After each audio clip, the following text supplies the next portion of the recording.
Welcome to episode 32 of the Reboot franchise, and we're in our bye week here. It's an early bye week in week 5, and we've got a lot of stuff to do. We've got injury decisions that aren't injury decisions because he'll be back next week, but we've got contracts to negotiate, we've got players to scout. We'll get straight into the negotiations.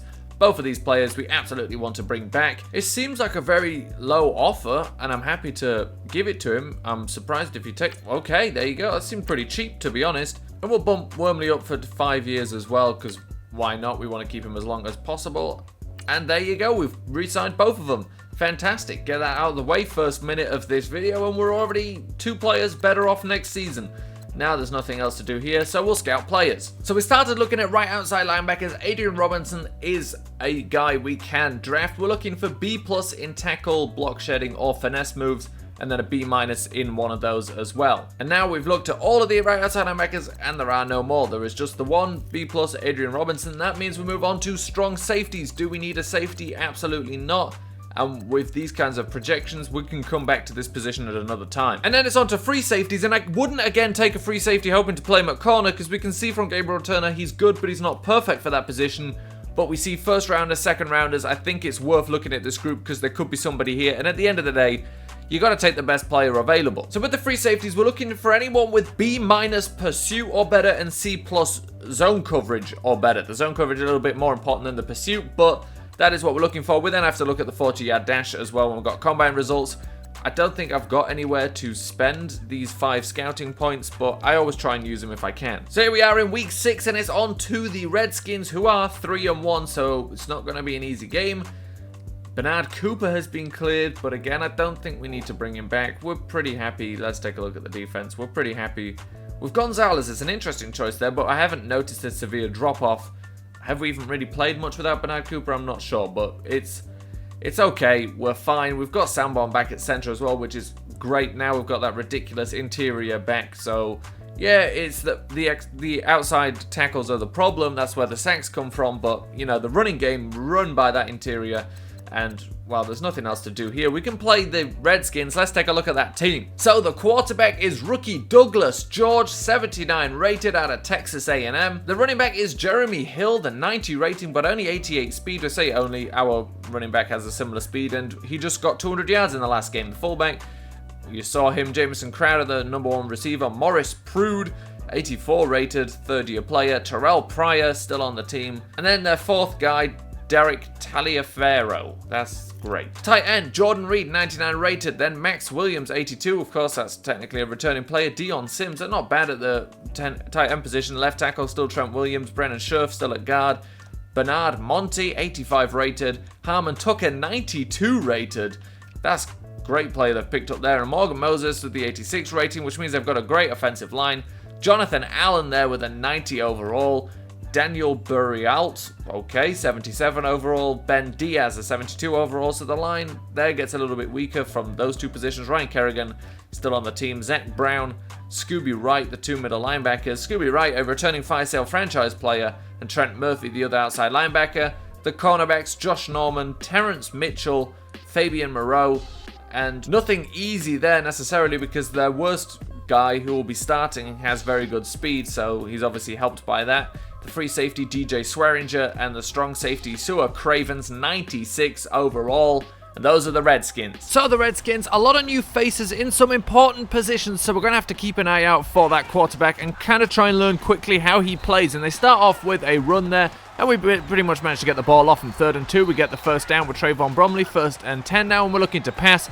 And we find TJ Gibbs, the rookie, and he made a spin move to get away from one man and gets upfield. So he's a little bit slow, but you can see he can make plays. Juju Smith-Schuster there with the reception at the 20-yard line. Then 1st and 10, a big run for Trayvon Bromley through the middle. Gets brought down at the 6-yard line. 1st and goal. A quick zip into the main man, George Connor. He's so easy to hit for touchdowns right there in the red zone, right at the goal line. He's just too fast for anyone to stop him at the line. And we had the ball there, but on 2nd and 5, we got sacked, and that pretty much ended the drive. 2nd and 7 for the Redskins. Douglas George rolling out to the right, finding his man across the field. A missed tackle there, another missed tackle, and then finally brought down by Gilbert Turner. And on 3rd and goal, they go for a run play here, but that's going absolutely nowhere. He's stopped by Gonzalez. and we hold them to 3 points on 3rd and 7. Went for the play action. It went terribly. busted play. We lose the ball on a fumble as well. 2nd and 7 though. They try to find someone, but Gilbert Turner straight there for the interception, just laying out for it. Perfect coverage to get underneath it. And we get the ball back, but unfortunately weren't able to do anything with it. 2nd and 7 for the Redskins. Again, that same kind of throw across the field. Getting the completion again, and now 2nd and 5 from the 6-yard line, throwing back at the end zone, back corner, nobody was there, and they get the touchdown, so they're now leading 10-7, 2nd and 10 for us. Van Diak rolling out to the left, he's got some space, he's going to take it upfield himself, he's going to keep going, and he gets pushed out after a big gain. 1st and 10 at the 24-yard line, 27 seconds left in the first half, we get sacked there. So now 2nd and 17, 22 seconds left, a lofted pass, trying to give Kurt Weeks a chance to make a play, cannot do it, so 3rd and 17, 18 seconds left, again going over the middle, it's bounced around, and then it's finally intercepted by the Redskins. They get it. So the first half ended without any points. We go quite deep into the third quarter before on this 3rd and 1 we stop the Redskins. And now take a look at the quarterback. That was not Van Diak. That was BJ Wiener. Phil Van Diak was injured. And then we had to obviously try and stick to a run game as BJ Wiener comes in to replace him at quarterback. At 3rd and 13, we have to pass it here. He did have a chance for Tariq Cohen there, just wasn't able to hit him. 2nd and 11, the game tied at 10 apiece. And we sack the Redskins there and get the ball back after they had to punt away. And we're obviously trying to run here as much as possible, making it as easy as possible for BJ Wiener. But on 3rd and 9, we tried something there. We tried to go to George Connery, throws an interception. Really, we should have just let him, another run play, then punt it, keep it safe. We tried something we shouldn't have done, and we paid the price. And now on 3rd and 7, we stop the Redskins, so we get the ball back here. 4th and 1, we go for it. We do get the yardage, but a flag brought it back. But also the Redskins didn't do anything with their possession. 3rd and 3, we get a first down with Jaquan Barber. And now on 1st and 10, we hand the ball off to George Connor on this end around. He spins away from the first man. George Connor now upfield over the 40-yard line, over to the 35. When you need a play, put it in his hands. And now Trayvon Bromley as well with another first down. And now we're moving the ball with 1 minute 18 left in this game. We're leading by 3 points, but we're moving it. We go again with the end around to George Connor. This time looking for the end zone. Stopped just short. And on 3rd and 2, BJ Wiener's going to have to throw. 30 seconds left and a touchdown will put us into a leading position here. And they go for a Hail Mary, but Gilbert Turner takes it away. They didn't really have a chance, but that absolutely took it away from them. They needed a touchdown to win this game, but Gilbert Turner didn't even give him a reception there. Just cuts in front of everybody, higher than everybody, gets the ball, returns it to the 50-yard line plus. Great play, and we win the game. You can just put the game in the hands of George Connor. Trust him. He will absolutely do it, and I can't believe how he did it. Now, Philip Van Diak, this is a huge loss, and well, until a couple of more recent past plays and then getting injured, he was doing very well. BJ Wiener, I mean, we're happy to be able to use him, but he's not great, and he did struggle to be accurate. And we did, his one interception, we just shouldn't have made him throw it there. We should have just thought about the longer game and punted, but we tried to force something and it didn't work. Trayvon Bromley doing a good job today, 1,831 yards. But this is the only one that matters. George Connor, 3 for 55 yards. Now, one of those came very late, as in it was the final play of the game, because they kept taking timeouts when we kneeled it, so we thought, why not run it one more time? Just to, get back at them, because that's annoying. Receiving-wise, Juju Smith-Schuster did decent. George Connor didn't do too much receiving, except for 2 touchdowns, so actually he did a lot. And there's a little bit spread about there. Defense.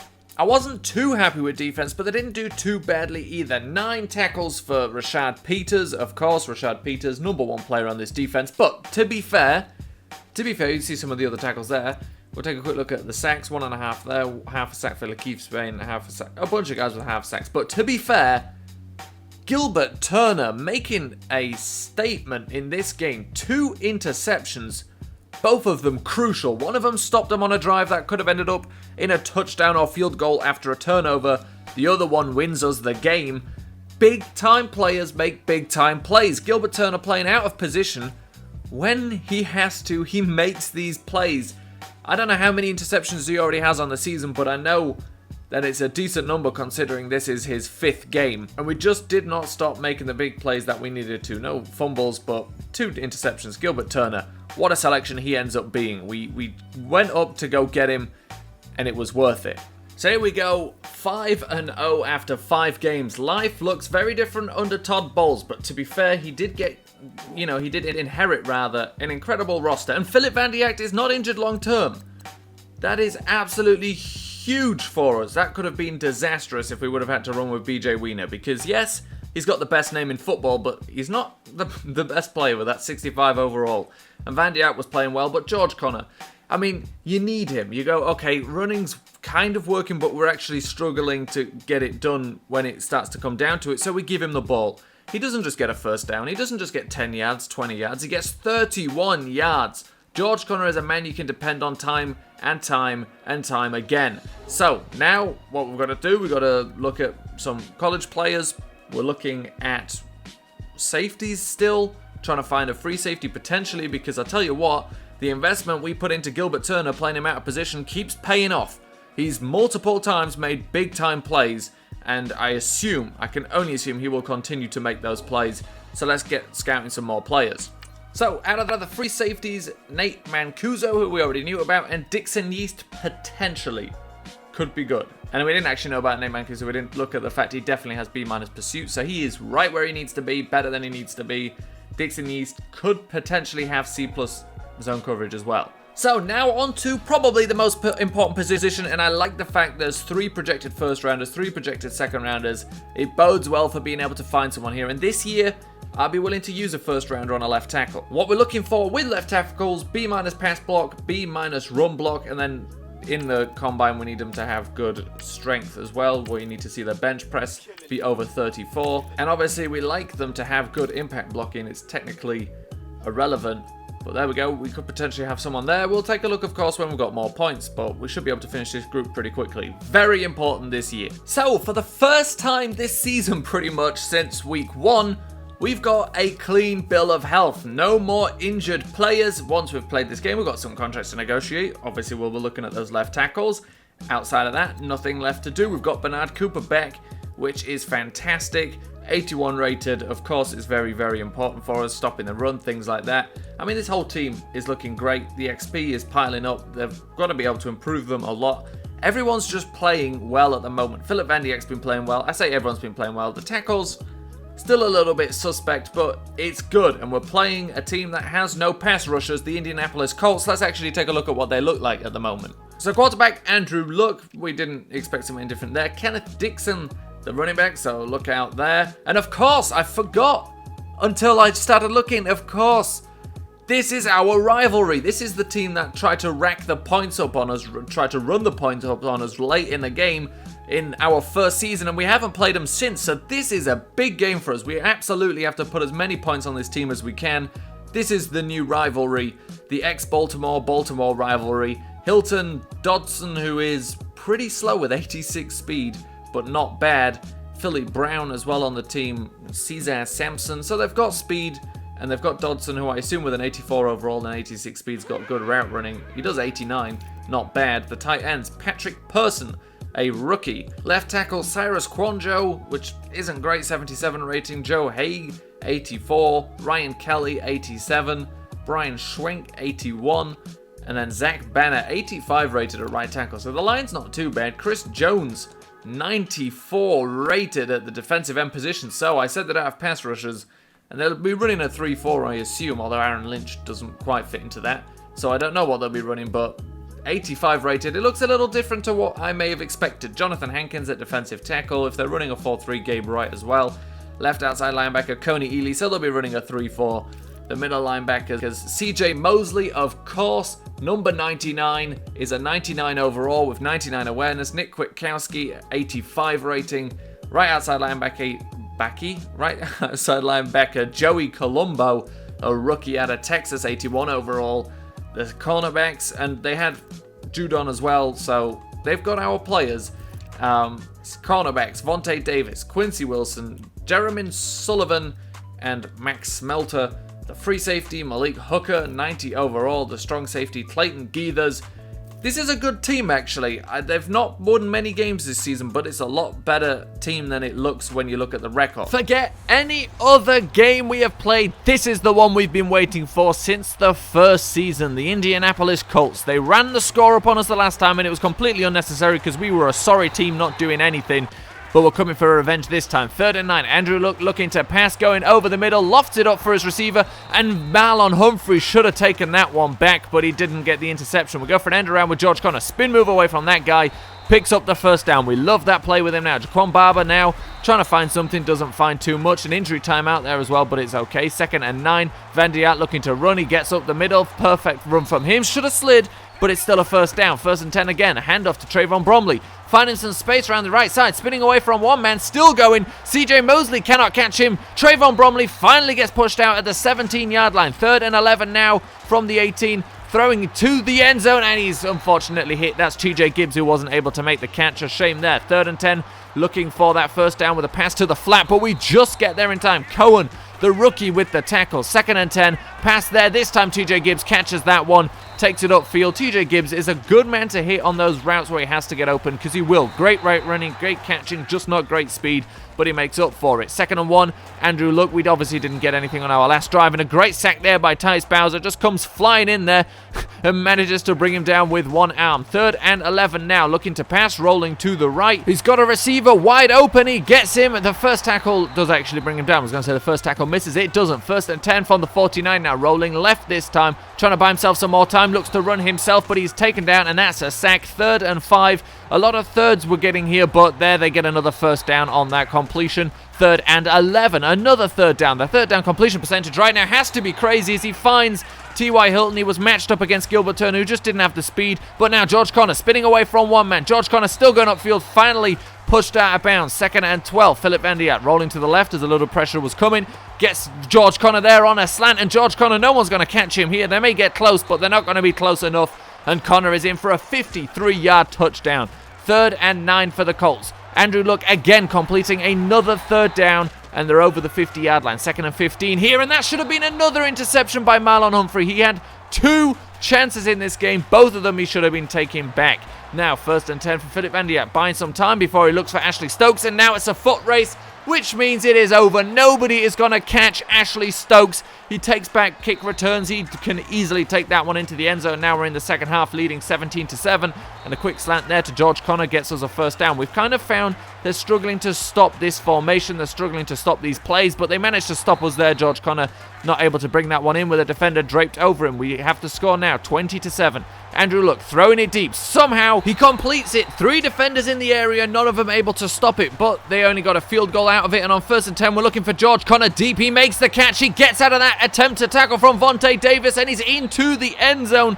George Connor is simply the best. 72-yard touchdown. Will not be stopped. Will not be denied. And on 2nd and 10, a great tackle there from our other best player on the team, Rashad Peters. 3rd and 5, they went for a screen. It was perfectly covered. And it allows us backup player Boyle to get a sack. At 1st and 10, they go for a quick slant to T.Y. Hilton, get the first down. 1st and 10 again, they go for play action. Andrew Luck rolling out to the right. No one really there for him. He's going to look to run it himself, and he does actually pick up the first down all the way to the 2-yard line. 2nd and goal, going for the run, and they do get into the end zone. They make the game a 10-point game now, 27-17.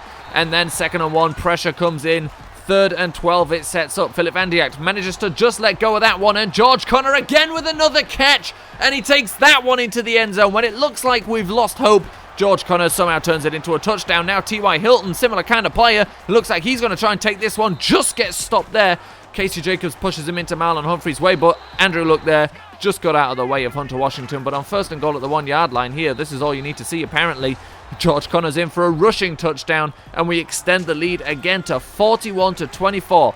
38 seconds left in this game. They try on 4th down. They get stopped.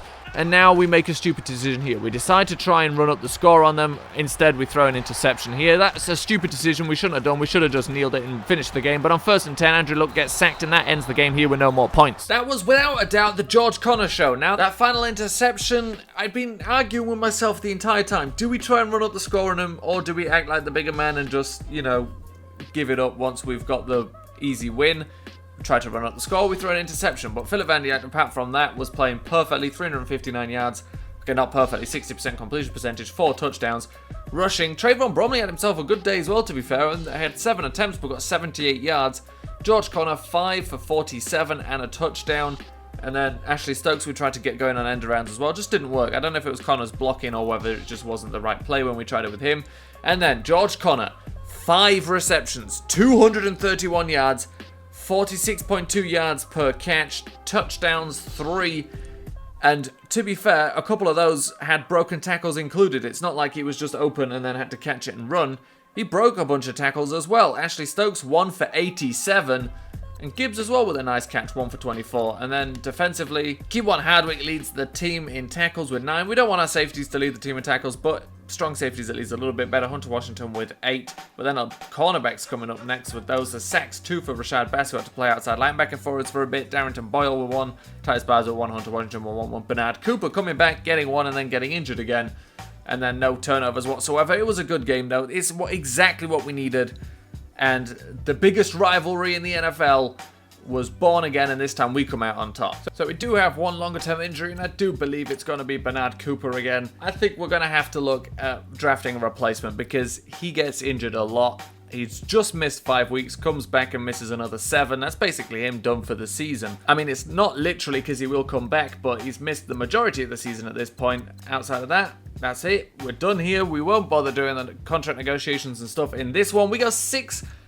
No one has shown the ability to stop us yet, and the Colts did not even come close.